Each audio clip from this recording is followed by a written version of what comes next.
Hello hello sir. ఎవరు sir నేను sir Kantharao sir. Kantharao గారా? చెప్పండి, బాగున్నారా? సార్ బాగున్నాను సార్, మీరు బాగున్నారా సార్? బాగున్నానండి. ఏంటి సంగతులు? సార్ ఏం లేదు సార్, నల్లపరెడ్డిపల్లి నుంచి నల్లప్ప అని ఆయన వస్తాడు. నల్లపరెడ్డిపల్లి నుంచి నల్లప్ప? Yes sir. ఓకే, ఏమన్నా చూసుకొని ఇట్లా బాగా సరే సరే, నేను చూసి పంపిస్తానులేండి. సరేనా? Okay sir. ఓకేనండి. Okay sir, thank you. మా సిస్టర్ నల్లపరెడ్డిపల్లి నుంచి నల్లప్ప అని వస్తాడు, పంపించమ్మా. Okay sir. సార్ నమస్తే సార్. నమస్తేనా, కూర్చోండి. ముందుగా మీ పేరు, ఊరు చెప్పండి అబ్బా. సార్ నా పేరు నల్లప్ప సార్. నల్లపరెడ్డిపల్లి నల్లప్పేనా? అవును సార్, నేను తెలుసా సార్ మీకు. మీ కాంతారావు ఫోన్ చేసి చెప్పాడులే. ఏంటి ప్రాబ్లం ఏంటి? గుండెల్లో నొప్పి సార్. సార్ని అడిగితే గుండె నొప్పి ఉంటుంది అని మీ దగ్గరికి పంపించినాడు సార్. ఎప్పుడెప్పుడు వస్తుంది నొప్పి నీకు? అంటే ఏమైనా తిన్నప్పుడు వస్తుందా, లేకపోతే పలానా టైంకి ఇట్లా రావడం అట్లా ఏమైనా ఉన్నాయా? సార్ అదేమో తెలియదు కానీ సార్, పప్పు తిన్న ప్రతిసారి వస్తుంది సార్ గుండెల్లో నొప్పి. అలాగా, సరే. నేను కొన్ని టెస్టులు రాసిస్తాను, అవి టెస్టులు చేయించుకొని వచ్చేసేయండి. తర్వాత ఏం చేద్దాం అనేది చూద్దాం, ఓకేనా? సరే సార్.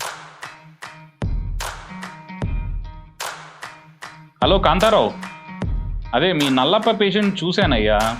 పెద్ద ప్రాబ్లం ఏం లేదు, గ్యాస్ట్రిక్ ఒక్కటే ఉంది ప్రాబ్లం. ఆయనకి 4 ట్యాబ్లెట్లు ఇస్తే సరిపోతుంది.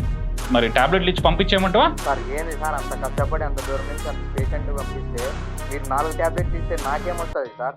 ఆరోగ్యశ్రీ కింద అప్లై చేసి చేయండి సార్.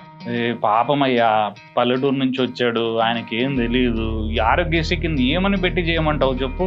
పక్కన హాస్పిటల్ అంతా అదే చేస్తున్నారు సార్. మీరు చేస్తామంటే మీ దగ్గర పంపిస్తా, లేదంటే లేదు. సరే, నేను మరి మాట్లాడతాను కాంతారావు. సరే కాంతారావు, ఇప్పుడు ఎంత ఇవ్వమంటావు చెప్పు? తెలియదు ఏముంది సార్, అడ్మిషన్ అయితే 40%, ల్యాబ్లు అవి ఇవి అయితే ఒక 60% ఇవ్వండి సార్. కాదు అయ్యా, 60% అంటే నాకు వచ్చేది ఏముంది? నేను శాలరీస్, హాస్పిటల్స్ అవన్నీ ఇచ్చుకోవాలంటే ఏమన్నా మిగులుతుందావయ్యా? నాకు అర్థం చేసుకోవాలి కదా నువ్వు కానీ. సార్ ఏముంది సార్, ఆరోగ్యశ్రీ రాలేదని చెప్పేసి ఇంకో 20,000 కొట్టండి. మీకు లాగడం రాదంటే చెప్పండి సార్, పక్కన హాస్పిటల్లో దండిగా ఉన్నాయి. సర్లే కాంతారావు, నేను ఏదో ఒకటి చేసి పంపిస్తాను. సరే, రైట్.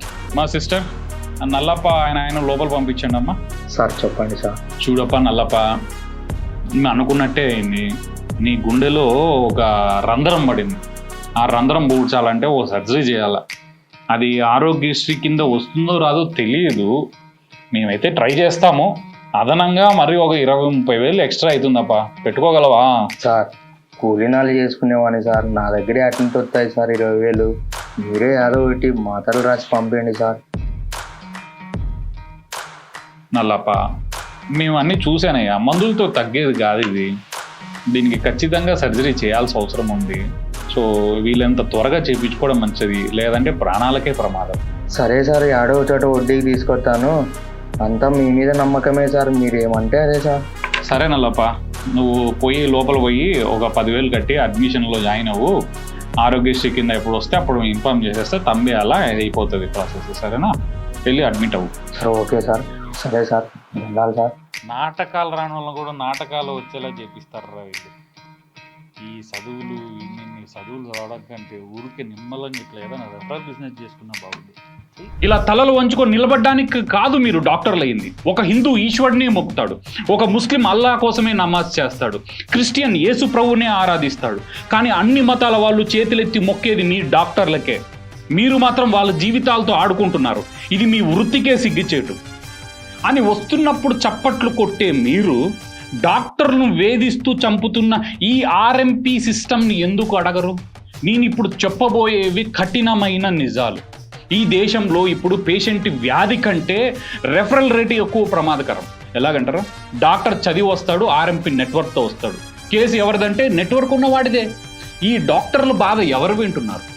ఒక డాక్టర్ 10 సంవత్సరాలు చదివి వస్తాడు, హాస్పిటల్ పెడతాడు, లక్షలు ఖర్చు పెట్టి మిషన్లు కొంటాడు, లక్షలు శాలరీలు ఇస్తాడు. కానీ బయట ఒక ఫోన్ కాల్, కమిషన్ ఇస్తే కేసులు, లేకపోతే గేట్లు ఖాళీ. ఇప్పుడు హాస్పిటల్ రియాలిటీ ఏంటనంటే ముందు కమిషన్ కట్టాలి, తర్వాత బిల్ వసూలు చేయాలి. సో ఇప్పుడు భారం ఎవరి మీద పడుతుంది? పేషెంట్ మీద కాదా? అవసరం లేని టెస్టులు, సాధారణ సమస్యలకు భారీ బిల్లులు, జీవితం ఒక ప్యాకేజ్లా మారుతోంది. డాక్టర్ చేతిలో స్టెథోస్కోప్ ఉంది, కానీ మెడ మీద కమిషన్ గొలుసు ఉందని మీకు ఎవరికైనా తెలుసా? ఇప్పుడు చెప్పండి, అతను చికిత్స చేస్తాడా లేక టార్గెట్ పూర్తి చేస్తాడా? డాక్టర్లు దేవుళ్ళా చూస్తామంటారు, కానీ వాళ్ళను సిస్టమ్ వ్యాపారులుగా మార్చింది ఎవరు?